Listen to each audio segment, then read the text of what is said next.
Breaking news Jubilee hills ఉప ఎన్నికపై కాంగ్రెస్ అధిష్టానం focus పెట్టింది. మంత్రి పొన్నం ప్రభాకర్ ఇంట్లో నేతలు సమావేశమయ్యారు. కార్పొరేషన్ చైర్మన్లను జూబ్లీ హిల్స్ ఉప ఎన్నికకు ఇన్ఛార్జీలుగా అధిష్టానం నియమించింది. డివిజన్ల వారీగా చైర్మన్లకు టీపీసీసీ బాధ్యతలు అప్పగించింది. మంత్రి వివేక్ వెంకటస్వామితో కలిసి పనిచేయాలంటూ 7 కార్పొరేషన్ చైర్మన్లకు అటు బాధ్యతలు అప్పగించింది. ఇక అలాగే మంత్రి తుమ్మలతో పనిచేయాలని 6, మంత్రి పొన్నంతో పనిచేయాలని మరో 6 చైర్మన్లకు అదనపు బాధ్యతలను టీపీసీసీ అప్పగించింది. జూబ్లీ హిల్స్ ఉప ఎన్నికల్లో గెలుపు అవకాశాలపై నేతలకు పొన్నం దిశానిర్దేశం చేశారు.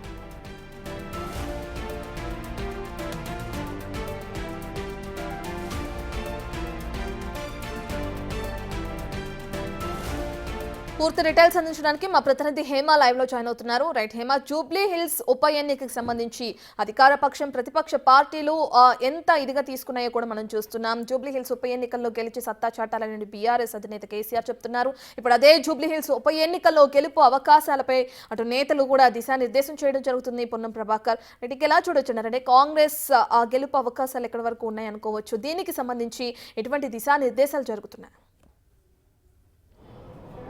తెలంగాణ రాష్ట్రంలో మరొక ఉప ఎన్నికకు ప్రతి ఒక్క పార్టీ సిద్ధమవుతుందనే చెప్పుకోవచ్చు. ఇందులో భాగంగా రీసెంట్గా ప్రతి ఒక్కరికి తెలిసిందే, జూబ్లీ హిల్స్ నియోజకవర్గంలో బీఆర్ఎస్ పార్టీ నుంచి గెలిచినటువంటి మాగంటి గోపీనాథ్ మరణించారు. అనంతరం ఒక్కసారిగా అక్కడ ఉప ఎన్నిక అనేది అనివార్యమైంది. అయితే ఉప ఎన్నికలు రాబోతున్నాయని తెలిసి ప్రతి ఒక్క పార్టీ కూడా బీఆర్ఎస్, బీజేపీ, అధికారంలో ఉన్నటువంటి కాంగ్రెస్ తామే గెలవాలి, జూబ్లీ హిల్స్ ఎలా అయినా సరే కైవసం చేసుకొని అటు సభలో మరింత తమ బలాన్ని పెంచుకోవాలి అంటూ కూడా భావిస్తున్నారు. మరొక వైపు జూబ్లీ హిల్స్ అనేది రాష్ట్రంలోనే ఒక హాట్ కేక్ లాంటి నియోజకవర్గం అనే చెప్పుకోవచ్చు. జూబ్లీ హిల్స్లో ఏ పార్టీ జెండా ఎగిరితే వాళ్ళకు హైదరాబాద్లో మరింత పట్టు వచ్చేటటువంటి అవకాశాలు కూడా ఎక్కువగా ఉన్నాయి. ఒకవైపు హైదరాబాద్లో ఇప్పటికే తమకు పట్టు లేదు అంటూ కూడా కాంగ్రెస్ పార్టీ భావిస్తుంది. ఇందులో భాగంగానే రానున్నటువంటి జిహెచ్ఎంసీ ఎన్నికలు, మరొక వైపు రానున్నటువంటి ఫ్యూచర్ని దృష్టిలో పెట్టుకొని జూబ్లీ హిల్స్లో ఎలా అయినా సరే తమ జెండా ఎగరవేయాలి అంటూ కూడా ఇప్పటికే పెద్ద ఎత్తున ఫోకస్ పెట్టారు. ఇందులో భాగంగా ఇప్పటికే అనేక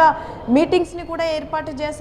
అసలు ఎవరికి టికెట్ ఇస్తే జూబ్లీ హిల్స్లో గెలిచేటటువంటి అవకాశాలు ఎక్కువగా ఉన్నాయి అంటూ కూడా ఇప్పటికి ఒక సర్వే నిర్వహిస్తున్నటువంటి పరిస్థితి. మరొక వైపు ప్రతి ఒక్కరు కూడా నియోజకవర్గంలో పనిచేయాలి అంటూ కూడా దిశానిర్దేశం చేసినటువంటి పరిస్థితి. అయితే ఇందులో భాగంగానే ఇప్పటికే జూబ్లీ హిల్స్ టికెట్ తమకే అంటూ ప్రతి ఒక్క ఆశావాహులు కూడా బయటకు వచ్చి తమకే టికెట్ రాబోతుంది అంటూ కూడా పెద్ద ఎత్తున బహిర్గంగా మాట్లాడినటువంటి సమయంలో అజరుద్దీన్ కానివ్వండి, ఫిరోజ్ ఖాన్ కానివ్వండి, ఇతర నేతలు మాట్లాడినటువంటి సమయంలో ఎవరు కూడా కామెంట్ చేయొద్దు, జూబ్లీ హిల్స్ టికెట్ అనేది హైకమాండే నిర్ణయిస్తుంది అంటూ కూడా బల్లగుద్దినట్టుగా ముఖ్యమంత్రి రేవంత్ రెడ్డి చెప్పారు. ఇక నిన్న మంత్రి పొన్నం ప్రభాకర్ జూబ్లీ హిల్స్లో మీడియా సమావేశం ఏర్పాటు చేసినటువంటి సమయంలో ఖచ్చితంగా జూబ్లీ హిల్స్ టికెట్ అనేది స్థానికులకే ఇస్తామంటూ కూడా నిన్న కుండ బద్దలు కొట్టినట్టుగా చెప్పినటువంటి అంశం. అయితే దాని తర్వాత కూడా అనేక సంచలనమైనటువంటి కామెంట్స్ కానివ్వండి, సంచలనమైనటువంటి మలుపులు ఒక్కసారి పార్టీలో తిరిగాయి. అటు ఫిరోజ్ ఖాన్, కాంగ్రెస్కి సీనియర్ నేతగా ఉన్నటువంటి ఫిరోజ్ ఖాన్ కూడా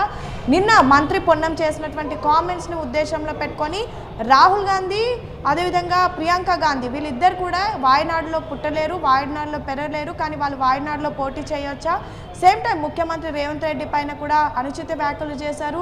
సో వీళ్ళందరినీ ఈ విధంగా చేయడంతో హైకమాండ్ అయితే ఫోకస్ పెట్టి జూబ్లీ హిల్స్ ఎన్నికలు ఎలా అయినా సరే ఖచ్చితంగా గెలవాలి అంటూ కూడా పెద్ద ఎత్తున మీటింగ్స్ని ఏర్పాటు చేస్తున్నారు. అయితే ఈరోజు ఉదయం అటు మంత్రి పొన్నం ప్రభాకర్తో పాటు గడ్డం వివేక్, అదేవిధంగా తుమ్మల నాగేశ్వరరావు వీళ్ళు ముగ్గురు ఇంట్లో కూడా కొంతమంది నేతలతో మీటింగ్ అయ్యింది.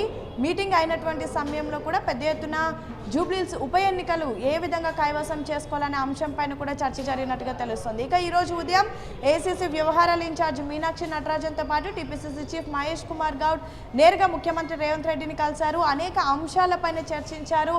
అనంతరం జూబ్లీ హిల్స్ ఉప ఎన్నిక పైన కూడా చర్చించినట్టుగా తెలుస్తోంది. అండ్ ఎక్కువ అవకాశాలు అజరుద్దీన్ వైపే కనిపిస్తున్నటువంటి సిచ్యువేషన్ ప్రస్తుతం. అయితే ఒక్కసారి చూస్తే ప్రస్తుతం జూబ్లీ హిల్స్ ఉప ఎన్నికలను దృష్టిలో పెట్టుకొని మొత్తం 3 మంత్రులను కూడా ఈ ఎన్నికల టాస్క్ అప్పజెప్పారు.